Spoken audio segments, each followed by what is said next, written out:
Hi, hello. ఇక్కడ నేను చేపల కూర తయారు చేస్తున్నాను. ఏ విధంగా తయారు చేస్తున్నాను చూడండి. ఫస్ట్ ఒక ఆనియను మనం కాల్చుకున్నాం. అంటే పల్లెటూరులో నిప్పుల పైన కాల్చుకునేవాళ్ళు. ఇప్పుడు మనం ఏం చేస్తున్నాం, స్టవ్ పైన కాల్చుకోవాలి. అది కాల్చిన తర్వాత 3 చిన్న చిన్న టమాటాలను కూడా కాల్చుకున్నా. దాని తోలు తీసేసి ఇప్పుడు అల్లం వెల్లుల్లి పేస్ట్ చేసిన జార్లోనే నేను ఇది ఆనియను ప్లస్ టమాటాలు వేసేసానండి. వేసి మిక్సీ పట్టేసి పక్కకి పెట్టేసిన తర్వాత ఒక గిన్నె తీసుకొని దాంట్లో ఆయిల్ వేసి జీలకర్ర వేసి అల్లం వెల్లుల్లి పేస్ట్ వేసి మంచిగా ఫ్రై అయ్యేటట్లు పసుపు వేసి కలపాలి. కలుపుతున్నప్పుడు ఈ పేస్ట్ను కూడా వేసేసి అది కూడా ఫ్రై కావాలి. కారం వేసేసిన, తగినంత సాల్ట్ వేసేసిన.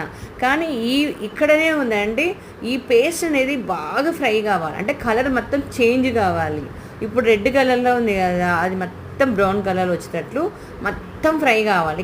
ధనియాల పొడి కూడా వేసి బాగా కలిపిన అది ఫ్రై అయితేనే ఉండాలి. ఎంత ఫ్రై అయితే చేపల పులుసు అనేది అంత టేస్ట్ వస్తుందండి. ఇది అంత పులుసులోనే ఉంటుందండి. మన చేపల పులుసు టేస్ట్ రావాలంటే చాలాసేపు ఫ్రై కావాలి. అడుగు పట్టకుండా నువ్వు కలుపుతూనే ఉండాలి. మంచిగా ఫ్రై కావాలి. కలర్ చేంజ్ కావాలి. కలర్ చేంజ్ అయింది.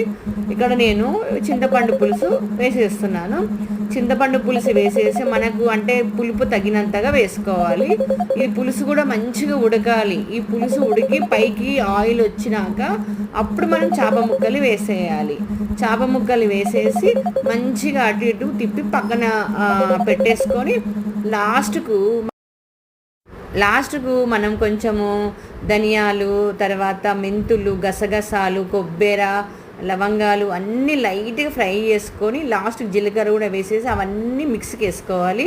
మిక్సీకి వేసుకున్నప్పుడు లాస్ట్కి చల్లాలి. కానీ చాలా టేస్టీగా ఉంటుంది. మీరు కూడా ట్రై చేయండి. Like, share, subscribe.